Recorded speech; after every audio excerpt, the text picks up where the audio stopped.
Oh, here we go. I don't want to spend our last moments running. I don't want to spend our last moments running. I love it. As the pyroclastic surge slowly ambles toward them. Here's one maybe. For those about to podcast, we salute you. Yeah, that was very dramatic. Yes. We might go with that.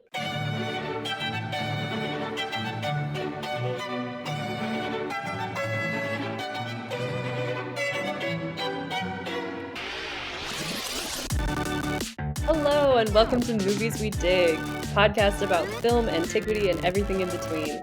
I'm Elijah Fleming. And I'm Colin McCormick. And today we're talking about Pompeii, a 2014 romantic historical disaster film produced and directed by Paul W.S. Anderson.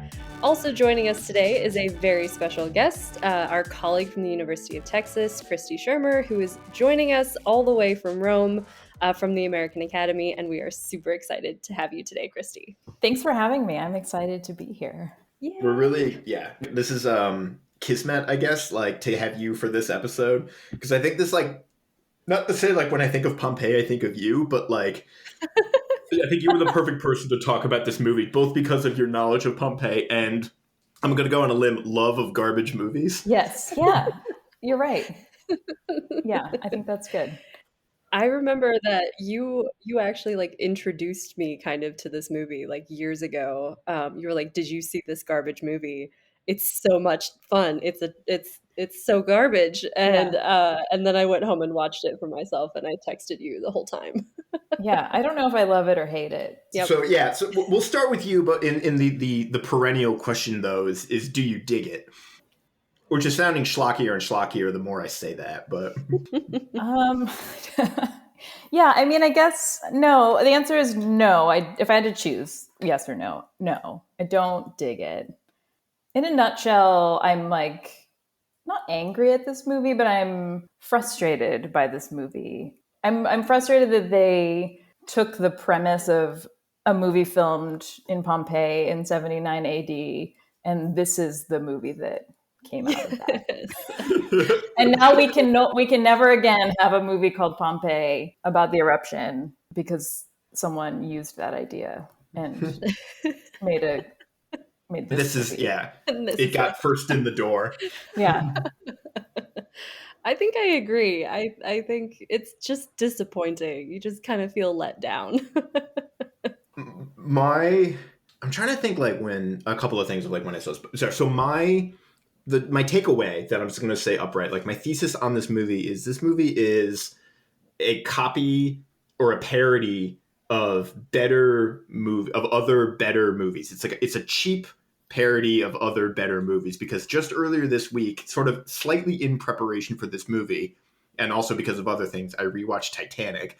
And so I like basically went into this movie with like the Titanic frame of mind.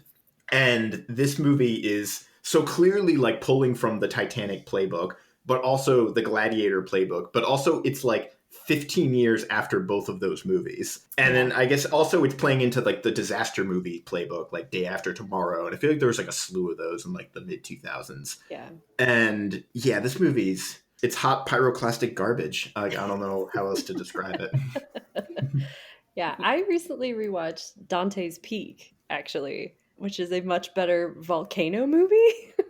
Not Volcano. No, not Volcano.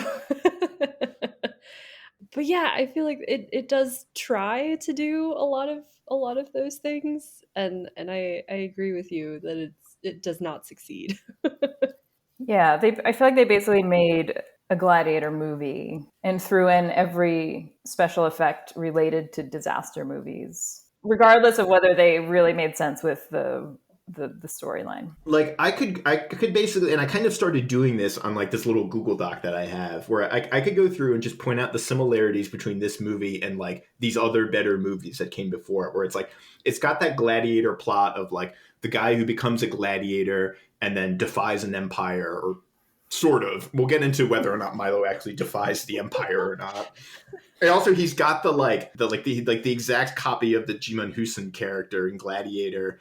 And it even has like the same set pieces, like the same gladiator fights. But on top of that, it's also the Titanic story of the like poor boy, rich girl, forbidden romance set against the backdrop of like this tragic historical disaster. And then there's just other things I kept going through. Like at one point he wears basically the armor from Spartacus, like the Kirk Douglas Spartacus armor. He that guy that like the guy who's like the gladiator owner who like owns him is basically just riffing off of Peter Ustinov's character in Spartacus, like the Batiatus character. Definitely. There's just so many you could just go through. And also all of it is just like kind of exceedingly dumb. Because I suppose like we should like set the scene a little bit because it's 2014 and Game of Thrones is like ascending and Kit Harington is like who is like peak fame, and so they tap him for this action adventure movie. He's basically only ever done Game of Thrones, and I want to talk about Kit Harington and the other actors in this movie later. But let's I guess first start with I don't even know where I want to start. I'm like my head is spinning. Well, can we talk about who I think is the true main character of this movie? Please. Yeah. Horses. This movie is about horses. It's kind of true. And almost every scene ends in some like dramatic interaction with a horse. Yeah. This movie loves horses. It does. It's like the whole, because like for a minute I was watching it and I was like, why is it like it's all about like him being from the horse tribe, and then there's so many like him in like he's like a horse whisperer, which is basically the impetus for the romance because he Mercy kills a horse, which is what sparks off his romance with Emily Browning. Yeah, the worst meet cute ever. And she loves it because all young women love horses, obviously, and the men who kill them. Yeah. Yeah, there's like the horse, maybe the horse, we don't actually know for sure, but like maybe the horse is the only person or the only thing that survives Pompeii because like I guess it runs around in the end. Yeah, it runs off. True. Maybe he made it to Naples or something. Yeah. So that actually, I'll begin with this, which is I think an excellent point that I was watching this with Tracy, and at one point she just said, and I had to write it down verbatim because I thought it was kind of perfect, but what she said is the point of this movie that none of the plot lines matter because there's an eruption. Because that's my final takeaway of this movie is that like there's these plot lines with like the gladiator and the resistance and like Roman corruption, and then also the like love story, and none of it, like it kind of at the end of the movie, it all is sort of like, well, it might as well not have happened. Yep. Yeah, that's true. And at the same time, the eruption also doesn't matter as an eruption. It's just like a disaster. That's interesting because I feel like the eruption was just an excuse to make this movie. And I mean, they weren't really, I mean, obviously they weren't like faithful to the specifics of what that eruption would have been like.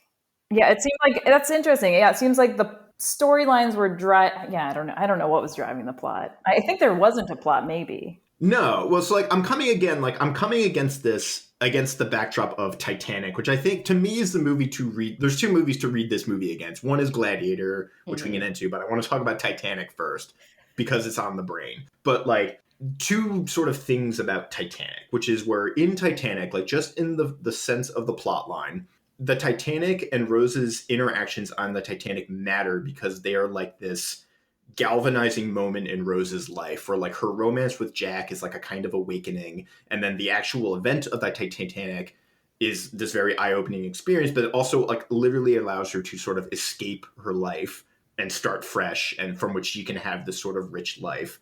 Simultaneously, there's this other aspect of Titanic, and I think this movie kind of misses on both counts, whereas like the James Cameron's Titanic has this like framing device where there's like this expedition searching the Titanic and all these people who are like obsessed with like the details and facts and specifics of like what was happening on the Titanic and how everything is going down.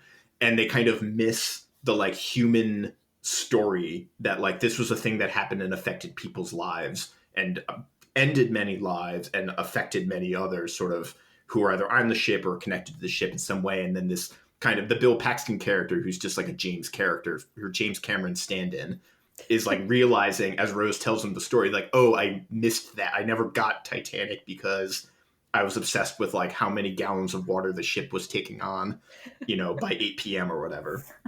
And I think this movie kind of fails on both counts. So like it starts with that quote from Pliny because it's like a pretentious, or like if a movie wants to be taken seriously, you start with a quote from like some famous dead person.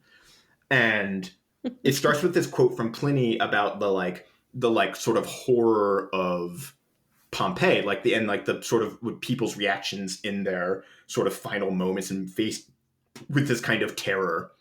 What people do, like it's about, people, women and children crying, and people praying to the gods or abandoning, thinking that the gods don't exist, and like what people do kind of when faced with like this inevitable death, which I think Titanic also kind of gets, because you get all these scenes in Titanic of like people, like all these little intimate moments of like the captain with the ship, or like the orchestra most famously who like play themselves out, or like the mother with her she like is putting her children to bed, and like you get all these like moments, and you get a sense of like the tragedy. Whereas this is just kind of a disaster movie, where even though the movie kind of the title screen at the beginning sets it up as like it's about this like horrible, horrific tragedy and like what it would be like to be in that experience, people in this, the general people in this movie basically just exist so buildings can fall on them. Yeah, I was really wishing they would have, well, I don't know. I guess, I mean, I'm not a screenwriter or director, but yeah, I think it would have been interesting if we could have seen some of the other everyday people and like what, it's not like an ensemble movie, obviously, but you're right. By focusing on just that overplayed group of like characters, everyone else didn't, I don't know, everyone else didn't matter. No, I agree with that. And I think that there was such potential for a similar framing device. It's like we have so much archaeological material from Pompeii, and we have, the plaster casts of all of these bodies. Like they really could have worked backwards from like people and the animals and the places, and given a lot of life to those. And I think a similar kind of framing device could have really worked here. I think that was totally possible. It's just making me like even more angry right now that they didn't take the time to think about it. They like almost had that thought, because the first and last like things you see in the movie are basically like a recreation of the plaster cast, where like we have all of these like essentially like shadows or echoes of like what people were doing in their final moments, and it's very chilling, I guess is the word, to see these. And I read somewhere that like they have that sort of plaster cast of Kit Harington kissing Emily Browning that I think is supposed to be inspired by, I think it's like the Two Lovers cast. Yeah, but Yeah, it's the ones that are supposed to be, it's two guys, right? I think so. this is a problem. I mean, not to be pedantic, but I feel like those opening credits. No, this is the platform for pedantry. This is when I like knew things were not going to be going well, because to your point, Eli, I think it would have been nice if it could have been interesting. I think it could have been done respectfully to sort of trace backwards some of the individuals that we can see in the archaeological record. But I don't know if anyone involved in this movie understands plaster casts are plaster casts and not bodies turned to stone upright. Because yes, it was showing excavated plaster casts that were like hoisted vertically, and ash was falling on them. So it like doesn't, I mean, it was dramatic. Are you saying if I stand in the middle of a volcano, my body will just turn into a sort of ash statue? Right. Just like on the record, you're saying that's what happens. That's what Paul W.S. Anderson is saying happens. It turns to stone. Yeah, I mean, not that they have to be like precise about it, but well, again, like this is, I think, another. Again, I'm going to be talking a lot about Titanic because I've thought a lot I've thought a lot more about Titanic than I have about Pompeii in the last like 7 days. But like one of the things about Titanic is like you can absolutely tell that like James Cameron is like an absolute Titanic nerd. And there's like that movie is famous for like specific attentions to detail. Like the menu that they serve on the ship is the menu that was on the Titanic. Like all of the chinaware and like all of the different like crewmates and stuff is all like pretty much, it's like a very, very faithful recreation of the Titanic. And you can kind of tell that it was like partially because he has that framing device in the movie where it like originated out of this like obsession with just like the facts of Titanic, and then like out of which he sort of then it becomes about the human story. Whereas like there is basically no attention to any reality of the, because like there's no reference really to the actual Pompeii aside from that sort of vague reference to the plaster casts at the beginning and the end. There's like no reference to the actual sort of Pompeii. The focusing it in the amphitheater maybe kind of tried to do that, because I mean Pompeii did have an amphitheater like that, and it was sort of well known and it's well preserved. So like I feel like they like somebody knew something, like someone was consulted.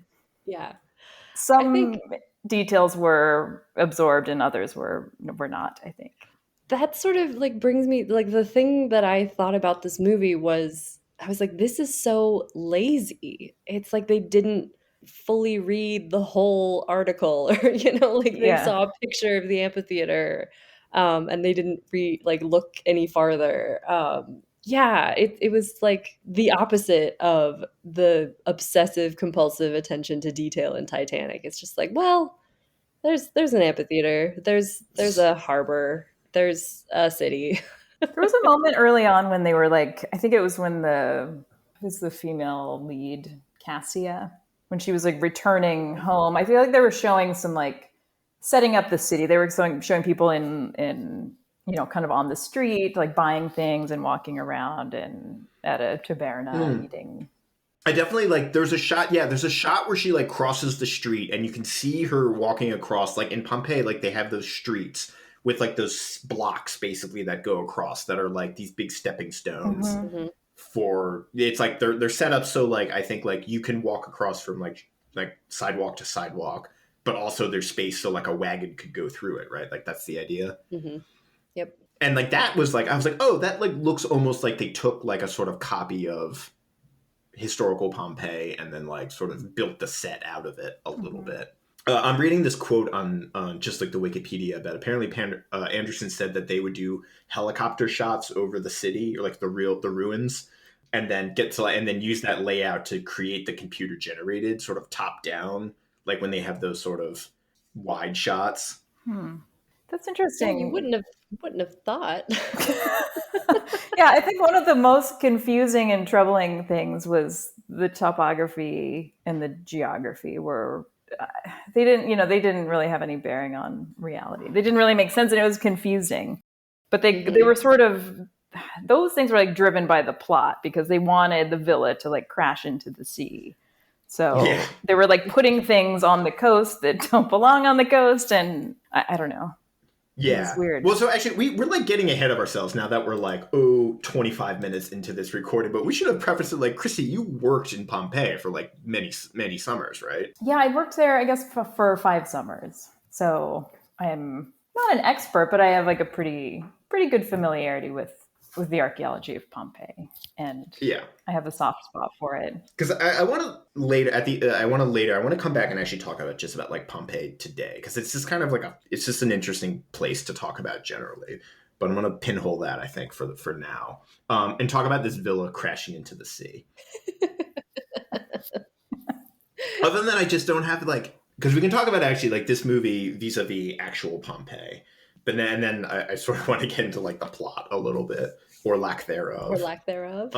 Yeah, because there's like, I mean, I obviously like this movie like turns up the dial a little bit, but I suppose like one of the things like when people think about a city being destroyed by a volcano, I feel like this movie channels like what would be like the popular understanding of what it would be like to be destroyed by a volcano, which is a lot of like fire and brimstone. But like as I think I understand it, it would have been a much sort of more prolonged, I mean, not super prolonged, like, but like relatively prolonged sort of experience. Yeah, it would have. I mean, they kind of tried to do that. It happened over multiple days, and there were different surges in the eruption that killed people in different ways. So they kind of respected that a little bit, but they didn't really get the details right, because for some reason they seemed to want to use special effects meant for like an earthquake movie.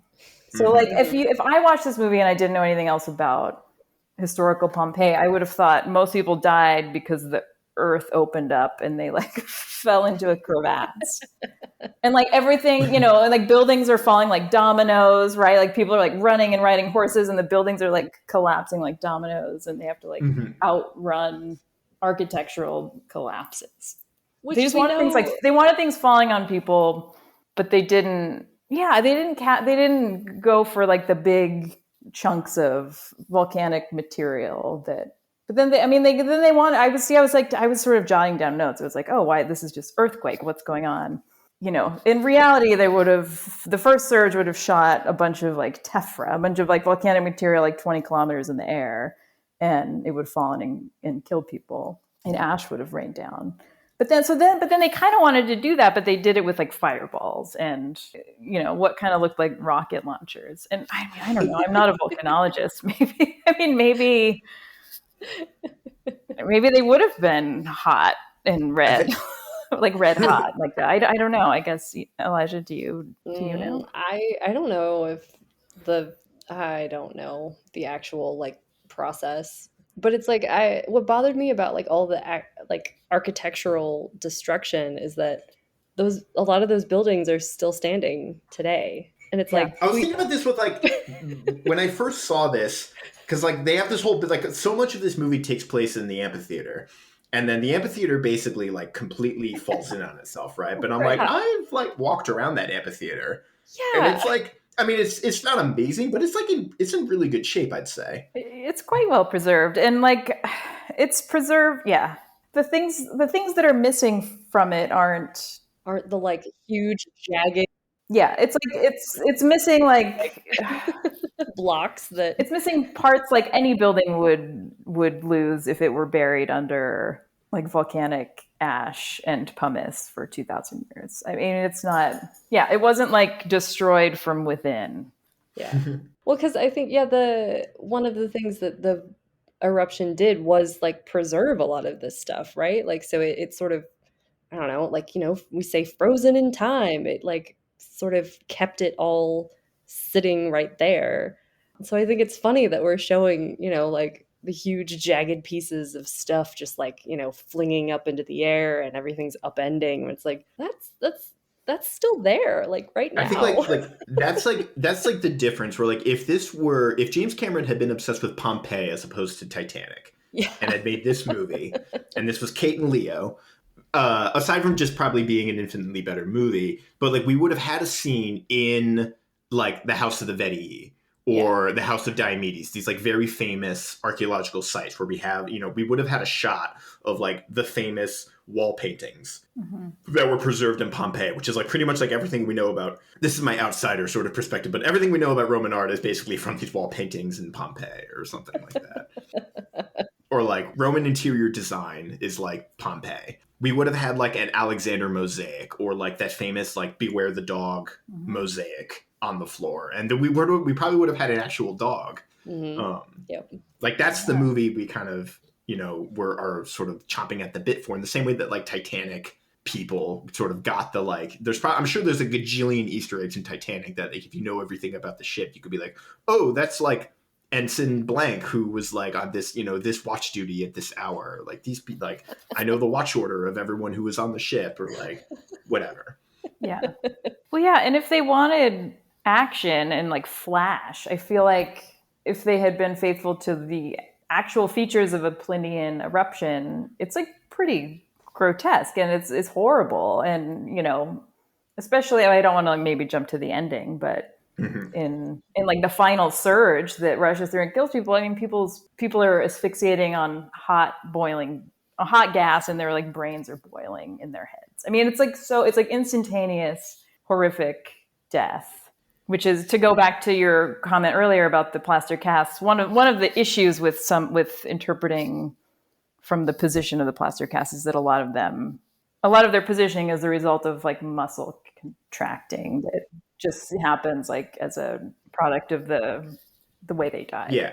I guess this is maybe like less sexy and more horrific, but like as opposed to being like crushed by a building or like hit by a lava ball, but like they're like, as I understand, I think like most people, at least in Pompeii, died of like asphyxiation and like suffocating and like choking on like ash and fumes and things like that, right? Yeah, if they if they lasted until the last surge, that's what it would have been. A lot of people did die from big things falling on them, and like roofs would have. I think ceilings collapsed. Roofs were like damaged by flying material, but because again, this is like I'm pulling back. It's been many years since I've thought or learned about sort of Pompeii, but like the Pompeii itself was effectively like buried under super hot ash, right? Yes, and like pumice. Okay. Versus like on the other side, you had like Herculaneum, which was hit with like a mud flow or something. Yeah, right? it was like hot mud that like froze into what behaves like rock, basically. Well, yeah, that could have been. I mean, that could have been interesting. Herculaneum. Herculaneum didn't even exist in the geography of this movie. Well, it's like I think, yeah, like we have all of those people who took like refuge in the harbor section. That there's so much osteological work being done on those people at Herculaneum, and that would have been a really cool facet to like sort of see the differences between that. And it would have been like I'm trying to think of like a comparable movie, but to set up where you have like it's like sort of an ensemble cast, or it's like spread out, and there's like part of the action is in Herculaneum, and there's like different, it's cutting back and forth because like there was. Well, actually, I'm gonna defer to the archaeologist, but like what is the difference between the context of like Herculaneum and Pompeii? My understanding, and Christy, please correct me if I'm wrong, is that digging through Herculaneum is like digging through concrete, and that working at Pompeii is much friendlier in terms of just like the packed ash and pumice that's around it. Yeah, at Pompeii, it's stuff that you can remove with like a shovel and scooping and troweling. And at Herculaneum, I think you need like a jackhammer. Maybe literally. I mean, I think. I don't know. I mean, It is like, you're right. It is like concrete. Yeah. And I think that's where they historically used dynamite to get just some places open to actually look at them, which is, not the best idea and is, as it should be, pretty vilified, in modern scholarship. But it's also, they didn't have a jackhammer. Mm-hmm.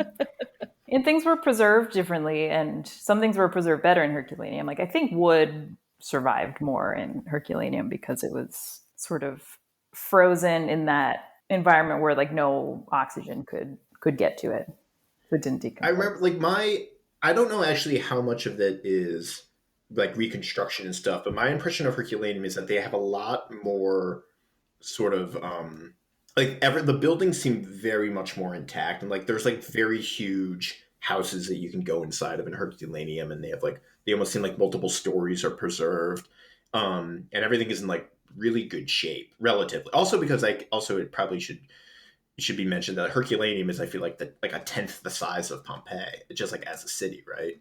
Yeah, and I actually don't know much about the history of the excavations at Herculaneum, but it's occurring to me that maybe I mean well, certainly some of the disintegration at Pompeii has to do with it being excavated and then exposed to elements and left out in the open, and then I spotted the one quote that I wrote down. Oh yes. Hit what? Yeah. Juno's tit. Who That's says part of the that? movie. It was her dad. For no reason. Except to let us know they've heard of Juno, I think. That's like, I feel like that's like a line, like if you watch like HBO's Rome, they'll have swears. Like the only one I can ever remember is like at one point, I think, oh God, what's his name? Polo? Yeah. Mm-hmm. He says something like this is like it's hotter than like Vulcan's dick or something like that. Yep. I feel like that is like that writing. Yeah. Yep. So yeah, we could. Oh man, I guess we could get into the plot of this movie. Yeah, I think we should get into the plot. I mean, the last thing I'll say is that I was swept. I was like so taken in by wanting this movie to be better that we can't leave without mentioning that they added a tsunami. Yes. Okay. And I found myself pausing it. There was the moment when the tsunami was like coming in, and there was a boat that was like being like pushed along a street by the tsunami, and I found myself like an idiot pausing it and trying to figure out, where the hell is that? That doesn't look like the Porta Marina. Like, what street is that boat on? And I mean, to go back to this claim that they used like helicopter footage to get the, the layout of the city down, it didn't, but it was so dramatic. I mean, yeah, they just added, I can't believe they added a tsunami. It was really infuriating. No, but again, this is like the influence of the disaster movie sort of genre, wherein, again, I'm thinking of Day After Tomorrow. Mm-hmm. That's got the huge tidal wave scene, right? They all kind of run into my mind. Like I have partially because I've seen like 2012 or maybe it also has huge tidal waves. Like they all sort of run together. One, because I haven't seen like any of them, and two, because I think they're kind of all the same. Yeah. But yeah, like it's a huge tidal wave. No, that was upsetting.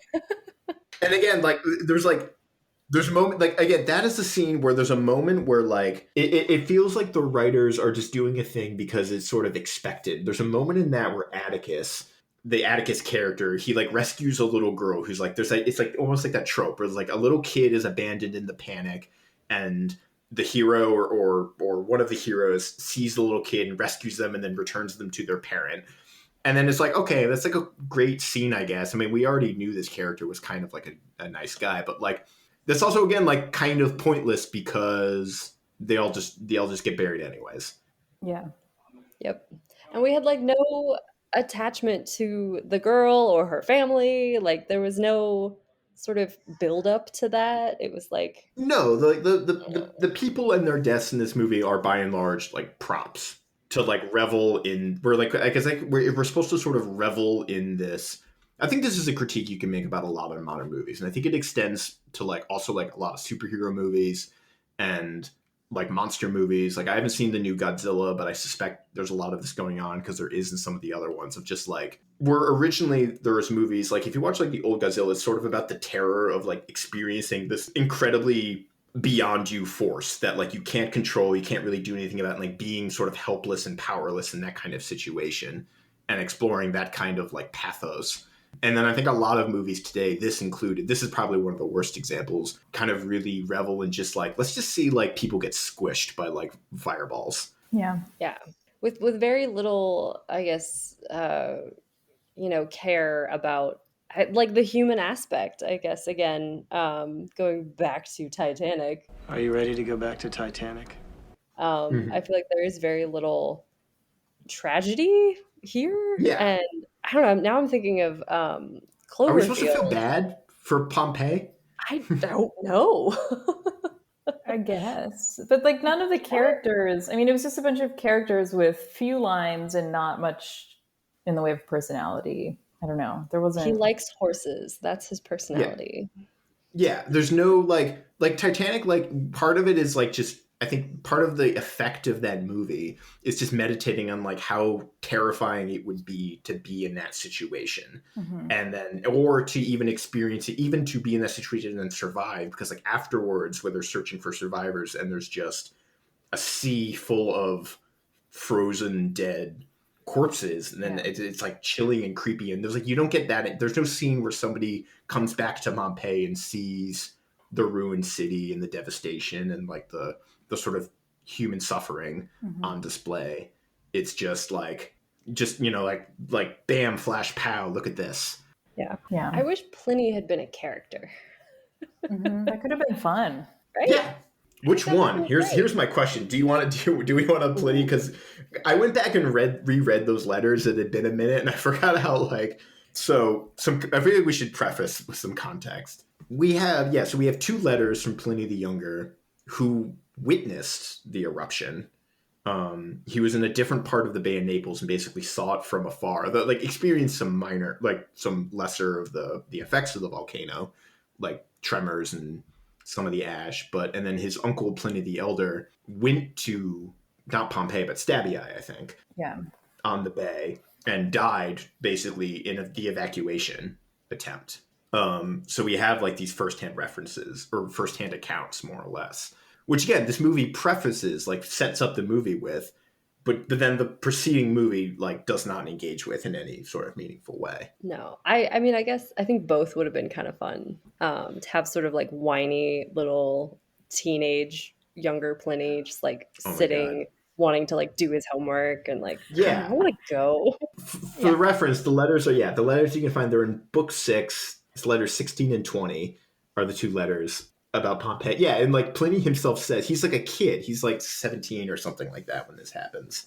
And he doesn't really know what to do, so he goes back to reading Livy. And he's like in his he's like in this villa at Misenum, and he like sees this kind of happening, and his uncle sails off to kind of see what's up, and then eventually would die of, I think, like asphyxiation or something. Yeah. And Pliny like hangs out and does home, and there's a lot of like him just like debating with his mother of like whether or not they should evacuate and things like that.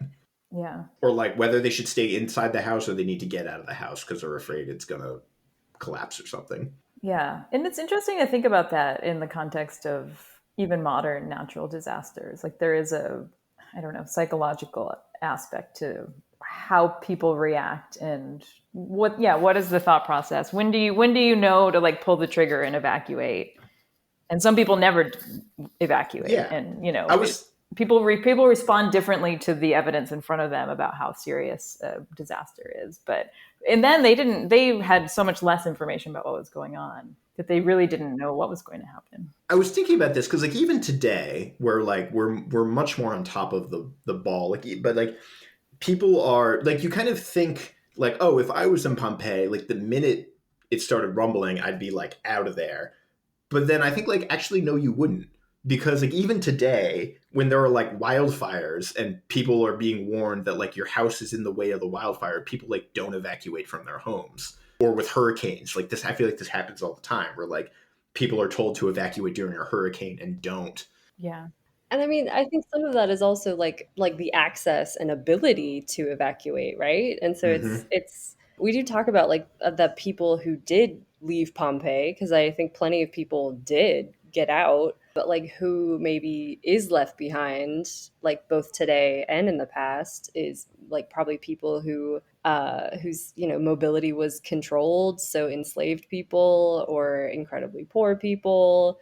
Yeah, so I think that's another human element that is really missed in a lot of this. Yeah, and like, or just like the natural impulse to sort of kind of deny. Like I was reading in the letter, Pliny says something to the effect that it's like the couple of days prior there were a bunch of tremors, but nobody really thought much of it because those happened kind of semi-regularly. So it's like, Campania gets a fair amount of earthquakes.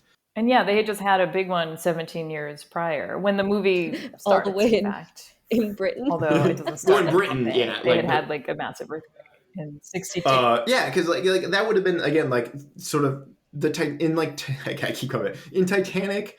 We're going to talk about Gladiator when we get into the plot, because like the dressing I think of this movie is Titanic, but the plot is a little bit more Gladiator. But in Titanic, there's like it's sort of woven in throughout the story where like at one point Rose says something like to the architect of the ship that's like, oh, there's like definitely not. I'm doing the mental math in my head, and there's like not enough lifeboats. And he's like, oh, like we didn't have the lifeboats because we thought they thought it would clutter the deck, so they wouldn't let me. So like we only have lifeboats for like less than half the passengers. And just other things about like the denial that people are like, this ship can't sink. And I feel like that would have been like in a sort of truer like disaster movie, there would have been people that are like, oh, maybe we should leave because this like the volcano might do something, and then there would be someone else being like, no, like Pompeii stood here for 1,000 years or whatever it is. Like we're gonna be like, it's all gonna be fine. I've got or like the Jaws mentality where it's like you can't close the beaches, like our money depends on it.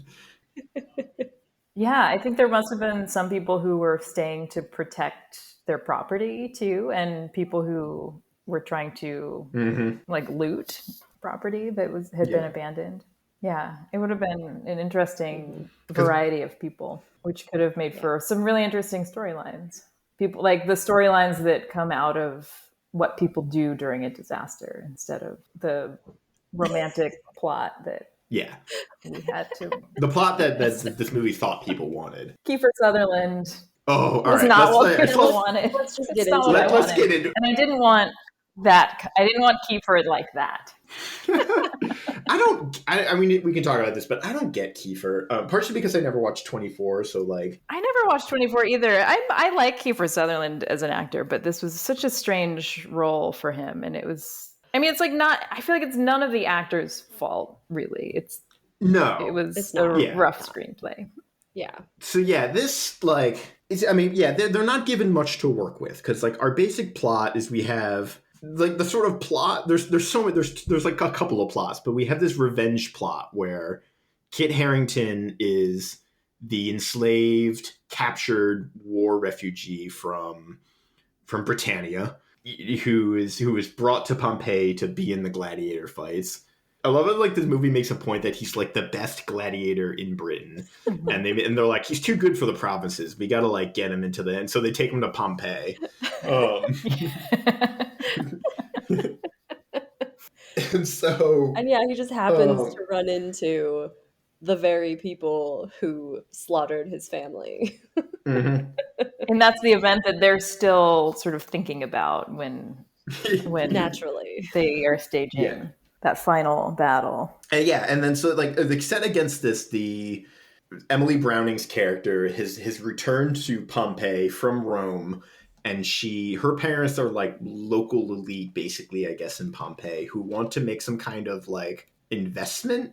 Like, what are they trying to do? They're trying to like I feel like they're like trying to build like an amusement park or something. Yeah, it's like some sort of infrastructure overhaul. Yeah, they said something about an aqueduct at some point. Yeah, it's almost like it's like, again, another instance of this movie like trying to be other movies, where like in Quo Vadis, where Peter Ustinov's Nero is looking at the like model Rome, and he's like, I want to build my house here. Yeah. And like there was that where it's like we're gonna build a new circus, and we're gonna build a new aqueduct. So I want the emperor to invest in Pompeii to, I mean, again, another plotline that goes nowhere and doesn't matter. Yeah. Mm-hmm. I mean, it like implicates her parents in Kiefer Sutherland's business. It just exists to drive those characters together to converge. Yeah. But like, yeah, that was interesting. Like the relationship between Pompeii and Rome was sort of, it was an interesting like undercurrent of this movie, is like the like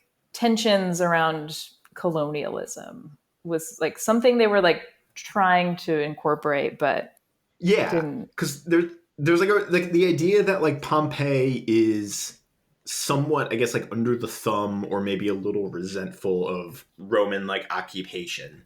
Although, like, again, this is asking too much of this movie to really differentiate between like the idea of like Pompeian identity and like Roman identity is like it did make me wonder. I saw this in the theater, and I remember one of the things I remember about it was thinking, like I wonder if people still felt resentful in 79 AD about like the social wars, like 160 years earlier, and like someone like her age, she's like a teenager probably, and like would she have had that like rebellious, I hate imperial Rome attitude? I don't know. I was gonna say, because like any you said, any resentment Pompeii might feel toward Rome is like they would be carrying that torch for like 100+ years. Yeah, it's like a couple generations old by that point. Which isn't to say they couldn't. For sure. Case, but and so she is like implicated, and then Kiefer. Let's just get right to Kiefer, because he's I can't believe we haven't talked I don't about want to say it. the ham. He's turned the sleeves up to like 1,000. Yep. I joke about sometimes like dipping in the river of ham, or like making a big old ham sandwich. Like, I don't know what he's doing, but like he is just laying it on real thick. Yeah, he was very heavy-handed. It was cartoonish. Yeah, it was He was a cartoonish villain. The Romans generally are they're walking around with basically like fasces flags and like black armor. Yeah, like they were 2 steps away from basically just carrying around like Mussolini banners or something. Like, yeah, they didn't want to leave any room for us to be confused about who we were supposed to be rooting for, because like also the people like the gladiator, I don't know. manager. What's that guy's name? I don't know what his. Oh, He's like a warden of the gladiators. Like, yeah. So Joe Pingway Bellator. is with the and Bellator. Both of those guys. They're like running around calling everyone animal, filth. Like at every turn, they're like using like pejorative language to like remind us that they are treating the gladiators very poorly. Yeah, and again, like this is another instance where like Eli and I were talking about Spartacus, where like the Batiatus character, who's like the gladiator trainer not the gladiator trainer, the owner of Spartacus and the other gladiators, kind of has these like he's like kind of a sleazy scumbag guy, but throughout that movie has some really like endearing human moments.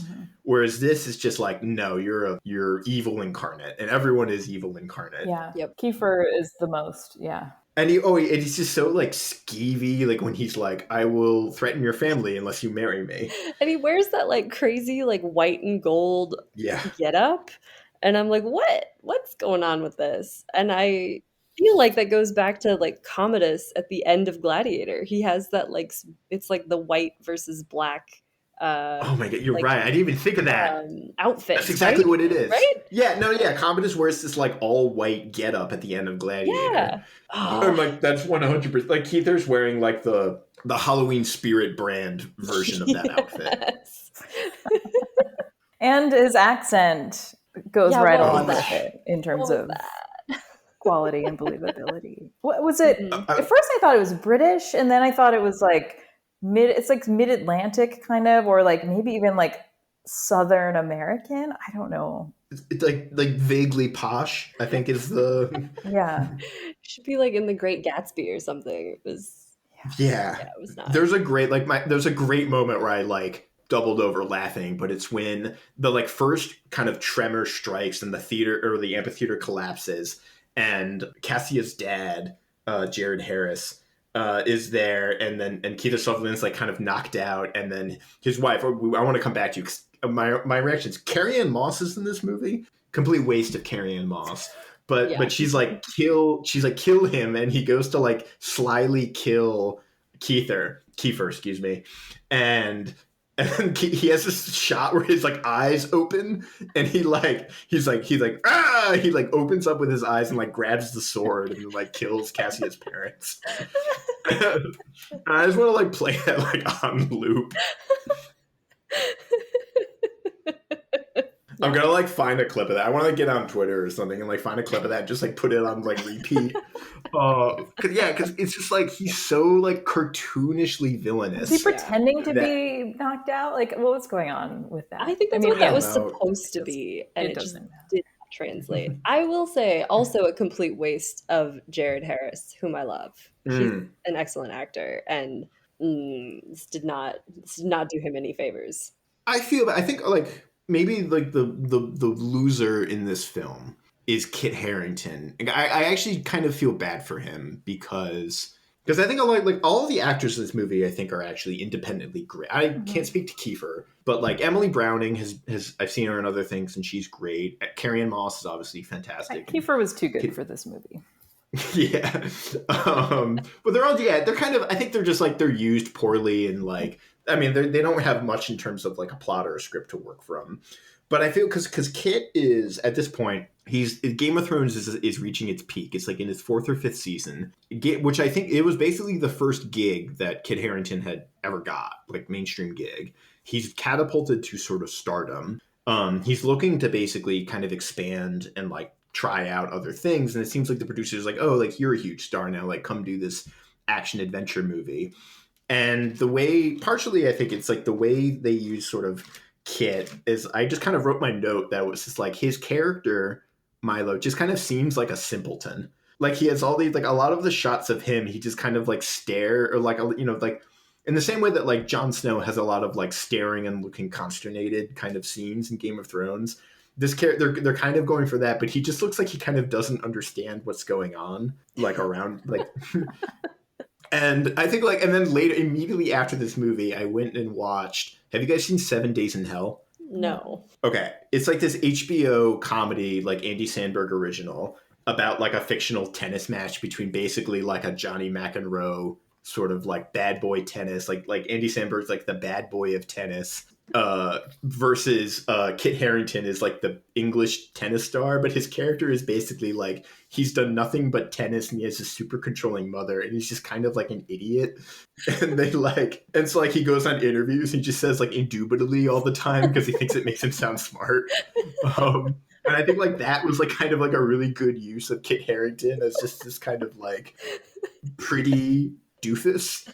Yeah, like we're only supposed to know two things about him. It's that he's good with horses, and frankly, he has like PTSD from watching his family get killed and has become like an expert killer. Yeah. He's like the best killer that there is. He can like, I guess he's not a murderer because he's doing it. But like, I don't know I don't know. I don't know how long he's been a gladiator either. That was not clear to me. Like how did he learn how to fight so well? Was he like taken in while he was a child? Like what happened between the opening scene and the scene where he's like in Londinium, like fighting? And like, I think it's like during the credits, like he basically immediately after that massacre, he gets captured and presumably sold into slavery, right? Mm-hmm. And then I guess he's just a gladiator from then on out. He's like trained from childhood. I guess, yeah. And then like later in the movie, again, like they're ripping off Gladiator where they like do the thing where they recreate a battle and they're like, I thought that battle was a massacre. And then it reverses. It it plays out exactly the same. Mm-hmm. But they make Kit Harington's character basically like recreate his own family's massacre in like in a very, and again, because like again, like you said, Christy, like they're pretending like this is that general's like greatest victory that everyone's still thinking about like 20 years later. Yeah. And like, it's possible that it is, but I mean, obviously, what are the odds that they would all end up there in the same moment? I don't know. I mean, I know it's a movie. I was also bothered by how many, they're just like killing gladiators like left and right. Like, how does that work? How many gladiators do they have? Right. Like, every day they're just having them kill each other. Yeah, this is like an age-old complaint about like gladiator movies, which is like they are in reality incredibly expensive to train and maintain, and so you can't. It's not feasible to have them just kill each other constantly. Yeah, like every day is a fight to the death between. At least. Oh, and like the Atticus character. He says something like he's constantly being like, oh, like I'm gonna have to kill you. Like every time anyone gets into the arena with me, I gotta kill them. And like there's a lot of conversation about like, let's not be friends because I'm gonna have to kill you. But then they end up being friends. Yeah. And I think, that does sort of a disservice to, once again, just like the human element of existing as a gladiator. Because I think we saw some of this in Spartacus, which is like, you don't want to make friends because you hope that you don't have to kill like the person in the cell next to you at some day, and you know that you might, and that's a really like terrible tension to sort of have around your friends or your colleagues or whatever. But it's not like I'm gonna kill you tomorrow, and it's not like we're about to die like this week. It's much more like these people existed for years with that tension, and I think that really does a disservice to it. And that's like the in the Spartacus, there's that like the scene where he fights Draba, and then because it's Crassus comes in, and he basically Crassus says to Peter Ustinov that he's like, oh, like have them fight to the death. And Peter Ustinov is like, to the death? Like it's like a private gladiator show. He's like, like I can't really afford that. Like and then Crassus is like, oh, I'll reimburse you. And then so that's like part of the whole like the kind of like how just sort of decadently cruel they all are. That he's like, oh, I'll reimburse you. Like have them fight to the death. Yeah, Kit Harington and Atticus killed like the entire gladiator school. Yeah, and they set up that like I guess tertiary villain in like I guess he's like the Thracian or something. That big guy who's like kind of had it out for Kit Harington, who like tried to shiv him in the barracks. Right. Yeah. Right. Basically it was like a modern American prison movie, just like sort of like transliterated to a gladiator school. Yeah, they're having like fights in the food hall and like for no reason. Except you're like the new guy and you're not in my gang. I think there's like a throwaway line about someone's brother getting killed. But there's like the bad gladiators. Right, he had to kill the guy's brother because they have to like fight to the death every day. It was, it was like, of course. I don't know. Of course. was curious about the Proculus character who just like got into the arena like readily. You know, he's like some like general who killed what Milo is his name, Milo's parents. Yeah, he's like Kiefer's enforcer guy. Like he's the like second bad, or like I feel like there's a term for it. Like he's sort of the heavy, Mm-hmm. you know, like the tough guy that comes in, and then yeah, he's sort of like his best fighter. But that guy is just like this gung ho. He's basically like this jingoist where he's like Roman, like no barbarian is superior to a Roman. That's like his whole thing. And he's like, I'm gonna kill whoever it takes to like prove that like Romans are superior. And then like, I mean, I feel like we could like the character that maybe I think like makes the least sense to me on paper is Atticus, who becomes basically overnight Kit's like best friend. Mm-hmm. And then at the very end is like, you go get your girl who you've met twice. By the way, you've had 2 scenes with her. One where you killed a horse in front of her, and the other where you rode off on a horse with her. Again, like horse related. They've never spent any time together without a horse present until the very end. That was the first time they were together. Sans horse. There were still horses. Yeah, there were still horses around.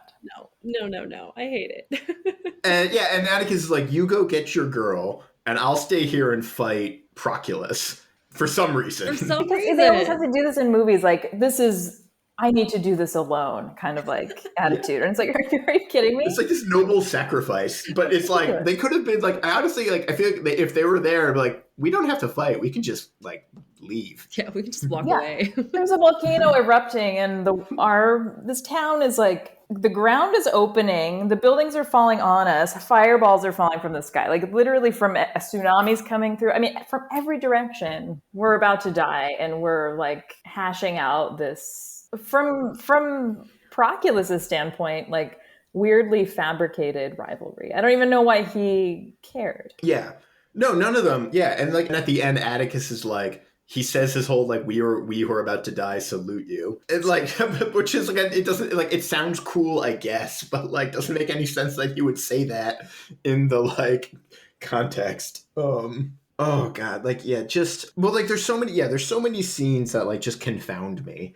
Like really, the one that confounds me most is I guess the like second meet cute, because you have their meet cute between Kit and Emily Browning, where He kills a horse. yeah, her horse falls over and he kills the horse. Does he break its neck with like his hands? Yeah. Is that That's, what they're? yeah, they like say something like that. They're like, how strong he is to break a horse's neck. And you're like, what?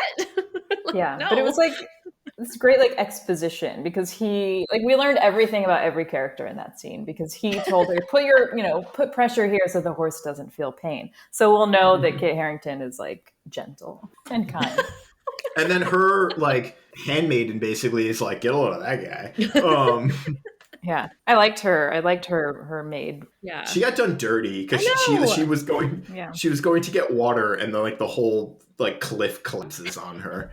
I mean, everyone got done dirty, I think, in this movie. True. Yeah, but so the one that confounds me is like when they actually kind of meet, and her horse that she really likes is freaking out because of. By the way, also I also feel bad for poor Felix, who goes to exercise the horse.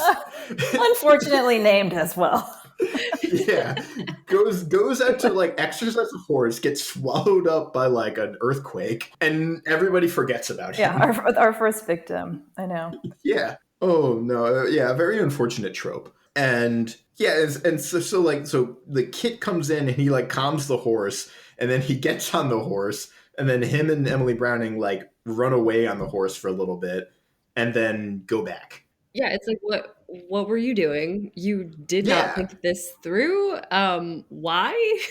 Why did he have to go back with it? Couldn't he have just been like, I don't know, like there's so many different ways to be like, all right, I'm going to drop you off, and like now I'm going to leave. Yeah, exactly. On this horse. Yeah, I'm going to steal your horse and you can stay here. Goodbye. In fact, I thought that's sort of what they negotiated until we cut to the next scene and he was apprehended. Well, because it's all like super contrived, because then it's that he gets captured and then she agrees to marry Kiefer to save his life. Which is, yeah, it's like because they're in love. Gymnastics to get there, right? You have to like twist everything beyond any conceivable actual motivation. Yeah. Yeah, and they also sort of kept pressing the point that she risked everything to save me. Like, and I was like, I don't understand what she's risking. Like, he was like, you can't take the blame me, say it was my idea. And I'm just like, she's just like an elite's daughter. She's just like the rich girl in town. Like, what? I don't think she actually has anything on the line. No, She go, because he didn't know about the Kiefer subplot obsession. So it's just like, oh, just go back and say it was your idea. And what was going to happen to her? I don't think anything would have happened to her. We could have I feel like 2 hours of us on this podcast being like, well, like what was going on? Like, what was that part? Like, that doesn't make any sense. I know. Are we getting to the point where we're just like, we're looking for something that isn't there? I mean, the other movies that Paul W.S. Anderson directs is Death Race and like Resident Evil. So it's like, are we just looking for something that was never there in the first place? Hey, joke's on us, I guess. This movie, while not a huge hit, did turn a profit, albeit a meager one. All right. It was had a budget of about $80 to $100 million. Box office internationally, $117 million. So it made some money, not a lot. I guess that would be considered a flop. It didn't make back like its investment by like twice at least. But yeah, there's like so many there's like other little bits that I noticed. I paused the scene.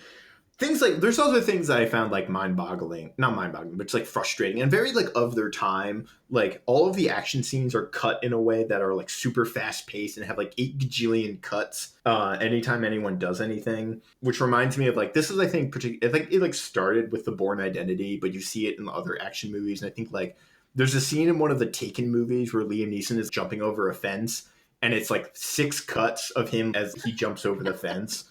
I noticed at one point that the Atticus character, the real life actor, you can see his actual tattoo on one of his arms in one of the scenes. And then they just never show that arm for like most of the movie. Like you only ever see his right arm because his left arm, he has like a big half sleeve that you can see very briefly in like one scene. There's just like all these like little things.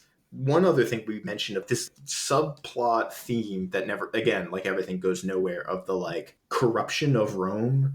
Because it's sort of, they make it seem like there's this whole thing with like Titus's reign, that like Rome is becoming this like decadently corrupt, I don't know, up system or something like that. Which is like, I don't know, plausible, like I guess depending on which historians you're sort of talking to. But like we don't know a whole lot about Titus just because he was in power for what, like 3 years or something like that, super short. And so I think most of the stuff that people say about him is rather positive because he didn't really have enough time to do anything super fucked up. And in fact, he like responded to this disaster. Like that was like one of the few things we don't actually hear about Pompeii that much in ancient literature, but we know they grew good onions and I think they got Titus's attention. This is because also like Pompeii has, I was thinking about this, and it's like kind of similar to a thing like the Titanic, where it's the significance of Pompeii is perhaps maybe like expanded or like it's Pompeii has become much more important many hundreds and thousands of years after Pompeii than it necessarily was. Like it was in its time a horrible tragedy that happened, but like the significant Pompeii now I think maybe has like a disproportionate influence on like the modern psyche than maybe it might have. I don't know. What do you guys think about that? Yeah, because I think we don't have just like quite the volume of archaeological material really from other places, and so it looms very large in a lot of studies of art and architecture. I mean, just for the reason of, you know, how things actually come down to us from antiquity. And there were probably, you know, tons and tons of Pompeii-like towns that we don't get to look at that would have had as great or bigger influence if they survived in a similar manner. And I mean, just to think if a bigger city had survived in such a way and like what we could possibly learn from that. So yeah, I mean, I can see that. Yeah, I agree. I think its influence has become outsized. Yeah, because it's the one we have, and like I think we like, if pressed, anybody would sort of admit like, okay, I know this isn't every Roman city, but like there is maybe less now, but in the past there has been a tendency to sort of talk about the Roman town or like Roman urbanism, and it was really just Pompeii for a Because lot of it. it's like the origin kind of modern archaeology sort of really starts in Pompeii, right? Like this is, and like so much of what we know and what we have about Roman society and culture and art and things like that origin, and like our whole like conception of like how Romans like built a town, I feel like is like begins at Pompeii, right? Yeah, and it was complicated too. Like the idea, the idea that it was like frozen in time when in fact, yeah, as we said, it took the eruption happened over the course of a few days, and people came later to like dig tunnels and loot it. So it's like we're not actually seeing a true snapshot of everyday life. We're seeing a snapshot of a town in the middle of a multi-day disaster, a town that was like still under renovation from like a big earthquake that had happened like almost 20 years before. They were like still rebuilding things. I mean, it's really interesting. It's like an interesting laboratory for archaeology and for understanding the Roman city. But yeah, it isn't the Roman city. Still deserves more than this movie Oh, could yeah. give. Yeah, that's my takeaway. I don't know what I wanted from this movie. I mean, I didn't think it would be good. I went to the theater knowing it was going to be bad. And it's kind of like you love to hate it, right? It's like we get some sort of like like a stupid academic high from like being able to point out all of the things that are wrong with it. All right, here's my hot contentious take. Okay. This movie should have actually used the exact same framing device as Titanic, where it starts off with a bunch of modern archaeologists excavating Pompeii, and then they find a living survivor. And then they have a line where like she would have to be she would have to be 1900 years old. And then Rose, like just the same actor, just comes out and she was like, I was there like 1980, however many years ago it was. And then she just tells her love story with Kit Harington. It's kind of like The Mummy meets Titanic. Yes. Yeah. I maintain that like the movie would be no less ridiculous if they just did that. I want that. Yes, please. Yeah. Or they find someone like preserved in amber or something. Like, I don't know. And then like resurrect them. Like that's just like, yeah. Or someone gets thrown back in time. Found someone's like, I don't know, a scroll where someone had like written an account of like the last few days or something. I don't know. Actually, that would have been like the sort of there's like somebody discovers like somebody's last will and their final story or whatever. Yeah. We would talk about like if you could change something about this movie, the thing I would change was at least one person should survive to like reflect on it. Like a la Titanic. Right. Because it's all rendered moot because everyone dies anyways, so it feels like the last hour and a half of activity was just pointless. Do you think that the horse survived and could feature in a sequel? Yes, 100%. Because those horses pulled it together. Because if you recall, throughout the whole movie, the whole reason the action was moving forward is because the horses were getting spooked by all the volcanic rumblings and they were like freaking out. But then suddenly when like the full-on eruption is occurring, the horses are like perfectly happy to be ridden down the streets and like through the field. Like it's fine. They're like very well behaved when it really matters. The plot demands. Yeah. Yeah. Pompeii 2, the horse returns. Yeah. Can't wait. To seek vengeance on Kiefer Sutherland's horse for killing its family in Horse Britain. I'd like to see it. I would watch it. Yeah, that's my takeaway.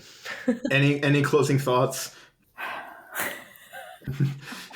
We deserve better. Deep sigh. Yeah, we deserve better. Deep prolonged sigh. Yeah, I'll never not be mad that someone clearly came up with the idea that like Pompeii, the name, the premise would sell tickets, and they like scooped it and did not do it justice. I thought this was going to be a bigger flop than it ended up being. I don't know. I guess the Kit Harington and the Pompeii title was enough to get us across the finish line. Yeah, and there were good actors in it, as you say. There were. Kiefer did win a Razzie. That's amazing. For worst supporting actor, which oof. I can't think of a worse supporting character. Yeah, Yeah. I believe it. He said "milady" like 100 times. He called her "my lady." I hate it. He might as well have also just have, like, punctuated all of his statements with, like, because I'm evil. Yeah. Yeah, he could have just been like slaughtering puppies whilst talking to people. Like, just had like a little side activity going. Yeah. Yeah. All right. I think that's our closing thoughts. Sorry, this is longer than our usual recording, but We just had so many things to say. thank you, Christy, for joining us. Thank Thank you so much for inviting me and getting me to watch this movie again. I enjoyed it. Did you tell anyone else you were doing this? And you're like, yo, I gotta watch this movie, and it's like, Yeah, I mentioned it to a couple of people, and Were they horrified? they were amused. Yeah. Okay, all right. I think it's like at this point, everybody, or at least most of the people in like our circles sort of know, like, that's so bad it's good. Yeah. I would say it's and I think it's made better by the fact how seriously it takes itself. Yep. Yeah. But yeah, thank you so much, Christy.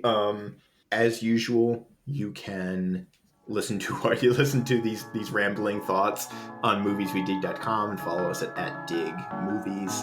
But yeah, thank you everyone for listening, and bye. Bye. Bye.